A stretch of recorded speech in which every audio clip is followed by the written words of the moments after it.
Now at 5 a.m. on WKYT this morning, we are learning more about the man who police say gunned down a state trooper on a western Kentucky highway. The Lexington man's behind bars for burglary after police say he left a very big clue at 24-hour fitness. And a trip to a barber shop took an unexpected turn for some after an SUV crashed inside the building. Tracking, alerting, protecting. This is WKYT This Morning. Good morning to you. It is Tuesday, September 15th, right in the middle of the month. I'm Bill Bryant. And I'm Rebecca Smith. You know, you may need a little bit of a jacket. I needed one this morning. Probably a good idea. Yeah. A little chilly out there this morning, but we have clear skies. It's going to be a beautiful day ahead. Let's check in with meteorologist Micah Harris. Yeah, once that sun rises, it'll make us feel a lot better as we slide up into the afternoon, getting right around 80 degrees. But this morning, like Rebecca was talking about, you may need a light coat. Maybe a long sleeve shirt just for the morning hours. And then as we hit the afternoon, yeah, you can get rid of it. There you go, 40s and 50s outside. There's a chill in the air. And then 80 degrees by the afternoon. Yesterday we hit 76, so you can kind of put that in perspective, but a pleasant day in store. The focus of the forecast, next few days, I mean, we're really not seeing much go on. Mild, sunny for now. We hit the weekend. That's when the front rolls through. And there's a big game this weekend. I'll talk all about that forecast coming up in just a few minutes. Okay, we'll see you then, and we thank you. And this morning we are learning more about a Kentucky state trooper who was killed in the line of duty and the man who was accused of shooting him. Police say Thomas Johnson Shanks led trooper Joseph Ponder on a chase before killing him. WKYT's Mark Barber's at our live desk with more on what we've learned this morning. Good morning, Rebecca. In high school, Trooper Joseph Ponder was a track star. He then went on and became a veteran of the Navy and found the woman he wanted to marry. Now he's being called a fallen hero. 31-year-old Trooper Joseph Ponder was gunned down late Sunday night on I-24 in Lyon County. State police say he was trying to stop Joseph Johnson Shanks, a Missouri man who was pulled over for a traffic stop and then took off again. Investigators tell us that after a 10-mile chase, Johnson Shanks stopped again. But when he did, troopers say he leaned out his window and fired at Ponder several times, killing him. His fellow troopers are taking his death very hard, especially because they say he was just trying to help Johnson Shanks and the others in his car. We're told that the Missouri man was driving with a suspended driver's license, but Ponder was trying to give him a hand by putting him up in a hotel for the night. Missouri police say the 25-year-old had been on their radar before, but not for anything serious. We've had 3 dealings with him just for minor traffic offenses, nothing serious, nothing that would lead us to believe that he would have been a danger to any of our officers. Johnson Shanks was also in the car with 2 other adults and 2 children under the age of 6. Troopers say that they decided to shoot him after they found him because he would not lower his gun. He died later at the hospital. As for Ponder, his funeral will be at 11 a.m. on Friday at the Severns Valley Baptist Church in Elizabethtown. From the live desk, Mark Barber, WKYT. Well, a Lexington man faces charges this morning after police say he stole from a local gym.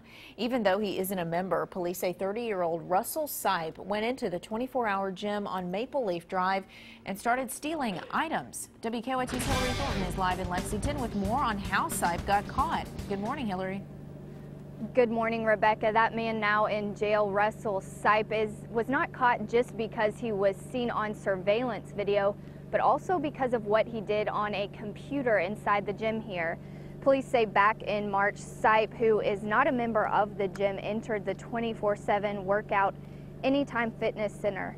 On surveillance video, he is seen going through the front desk drawers, entering the business office, and walking through around checking doorknobs to every room. Investigators say also while in the gym, he made several calls and even logged into his personal Facebook account on one of the gym's computers. Police say he stayed inside for about 2 hours, taking a credit card, $10 in cash, and a set of keys from the office before finally leaving. However, investigators say Sipe forgot to log out of his Facebook account, and officers say when the owner got to work, Sipe's Facebook account was still up on the front desk computer. Now, the Lexington man is charged with third-degree burglary, and he is scheduled to be arraigned on that charge later today. Live in Lexington, Hillary Thornton, WKYT. All right, Hillary, thank you. New this morning, 2 women ended up with serious injuries after a crash in Mercer County. The crash happened last night on Highway 68 near Shakertown.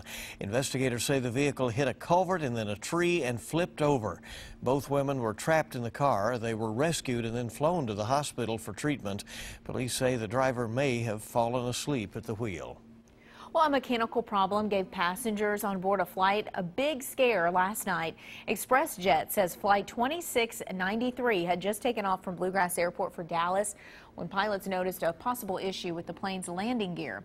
They decided to make an unscheduled return to Lexington. ExpressJet says the plane landed safely at Bluegrass a short time later. Passengers were booked onto other flights.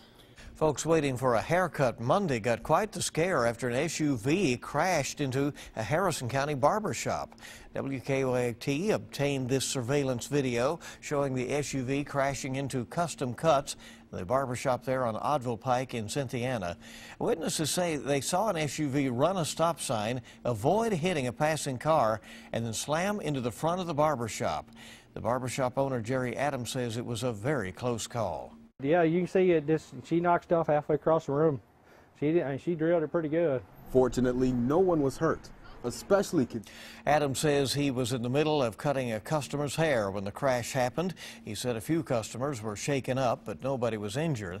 Adams has owned that barbershop for 13 years, and he says his business will have to be closed for some days while he waits for his insurance company to determine if the 60-year-old building will be safe long term. Well, this morning a man is recovering after being pinned underneath a car in Scott County. It happened Monday afternoon outside the man's home on Luke Road near Double Culvert Road. The Scott County Fire Department says the man was working underneath the car when it fell off the stand and ended up on his chest. Firefighters say the man used a phone to call 911. They had to use hydraulic tools to lift the car off of him.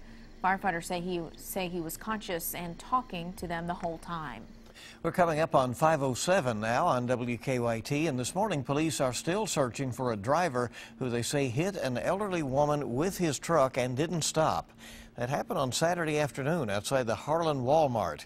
Police say an 81-year-old woman was pushing a cart through the parking lot when the truck hit the cart, knocking her to the ground. And I was very shocked that someone would leave an elderly female and would leave her in that type of shade, especially not knowing what her injuries could be at that time. Police say the woman was taken to the hospital to be treated for a head injury but is expected to be okay. And police are looking for a man who was driving a silver Dodge Dakota extended cab. Well, this morning a man is dead after Lexington police say he shot his wife, then himself. Happened Monday morning in a home on Two-Lane Drive near Wilson Downing. Investigators say 74-year-old Millard West's wife survived, but he was found dead inside the home. They say a home health nurse who was there at the time got help. Neighbors tell us the couple had been dealing with some health issues. Well, for the first time since being released from jail, Rowan County Clerk Kim Davis returned to work yesterday. Davis spent 5 days in jail on a judge's contempt of court order for refusing to issue marriage licenses. Yesterday, Davis addressed the media saying she would not authorize her deputy clerks to issue licenses, but she said she would not interfere with the ones who did follow the judge's order to issue them. Davis said her decision was a, quote, impossible choice. My conscience or my freedom. My conscience or my ability to serve the people that I love. A same-sex couple was issued a marriage license, but Davis's attorneys say she removed the name, title, and authority from the existing licenses and added language saying they were issued because of a federal court order. Davis claimed the licenses may not be valid, but the Kentucky governor and attorney general, as well as the Rowan County attorney, all said they are valid. Hand sanitizer is as common as soap and water for cleaning your hands these days, but unfortunately some kids and teenagers are now using it to get drunk.